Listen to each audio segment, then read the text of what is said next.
Mana suara kamu? Halo. Halo. Halo semuanya. Ini suaraku. Mantap.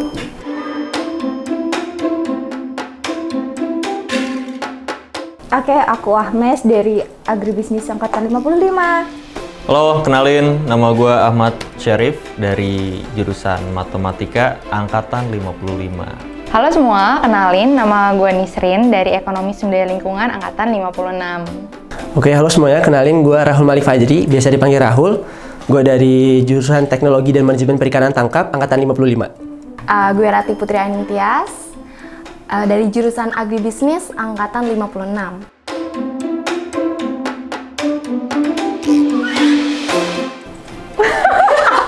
Cuan, come to me. Cuan, come to me. Cuan, come to me. Cuan, come to me. Cuan, come to me, please.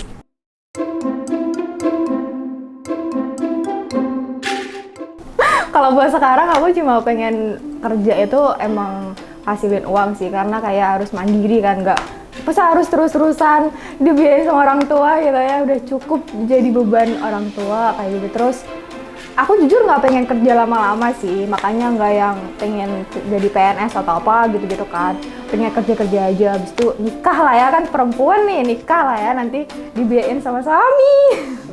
Tujuan gue untuk berkarir.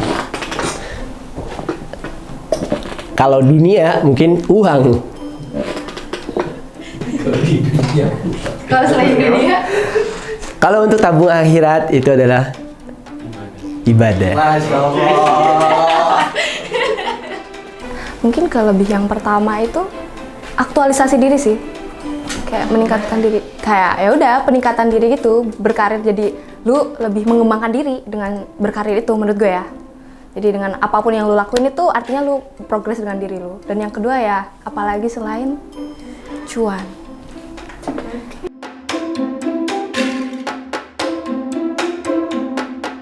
Sepemahaman gue ya, singkatnya soft skill itu skill yang non teknis, kalau hard skill tuh yang teknis. Misal lo kalau jadi videographer gitu kan ya, hard skill-nya itu gimana cara lu bisa pakai kamera, gimana caranya lu tahu apa namanya teknik-teknik nge-shotnya. Cuman kalau soft skill-nya itu dimana naluri lu untuk ngambil footage yang kira-kira bagus tuh gimana sih, jamnya kapan dan komunikasi ke kliennya semacam itu masuk ke soft skill.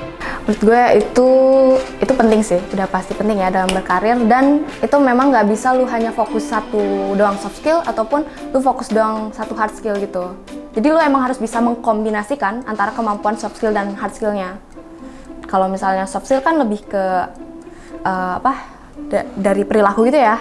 Kalau misalnya hard skill, gimana skill kompeten lu, dan itu tuh harus bisa lu kombinasiin sih menurut gue.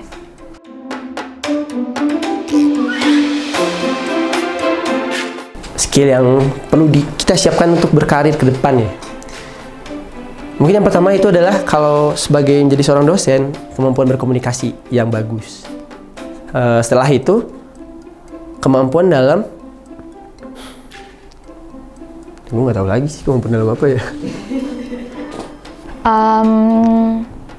Ini sih gue hasil mengamati orang-orang ya. Cuman gue mengamati orang-orang yang biasanya sukses atau let's say LinkedIn-nya bagus aja tuh, biasanya mereka punya mereka punya critical thinking-nya tuh gede banget, dan mereka tuh punya communication skill yang bagus. Jadi mereka tuh benar-benar semuanya dikomunikasiin, semuanya dikabarin, mereka juga disiplin sama apapun itu. Dan biasanya tuh orang-orang yang pinter, maksudnya orang-orang yang bagus itu tuh biasanya mereka tuh critical thinking-nya gede gitu. Jadi mereka benar-benar merhatiin semua aspek yang ada di kerjaan mereka, even yang bahkan kita aja tuh kadang suka kepikiran.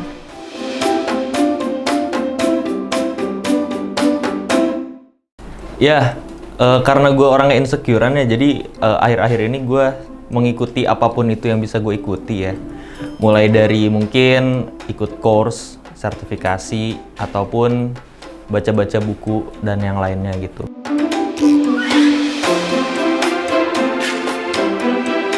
CV yang baik tuh nggak harus yang cantik atau gimana ya, tapi kayak emang CV itu tuh bisa mengkomunikasikan gitu apa yang kita punya, kemampuan apa ke orang yang emang tertuju.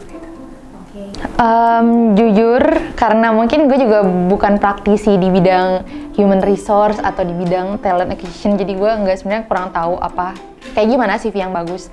Tapi dari hasil gue belajar sama teman-teman gue, biasanya tuh CV yang bagus itu nggak perlu yang visualnya gimana banget, tapi yang penting di situ tuh benar-benar biasanya ya mostly tuh mereka mengkuantitatifkan hasil pekerjaan lu gitu. Jadi hasil lu tuh hasil lu tuh dikuantitatifkan, periode waktunya juga dikuantitatifkan gitu.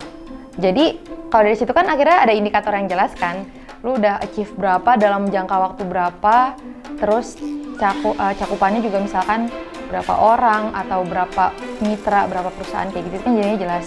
Biasanya tuh kayak gitu. Terus juga biasanya tuh ini sih CV yang bagus tuh kalau misalkan lu bisa ngerangkai itu dengan verb-verb yang jelas. Jadi kata kerjanya tuh ada jelas gitu, ngegambarin di posisi itu tuh lu ngapain gitu. Itu biasanya verbnya tuh juga harus jelas gitu sih.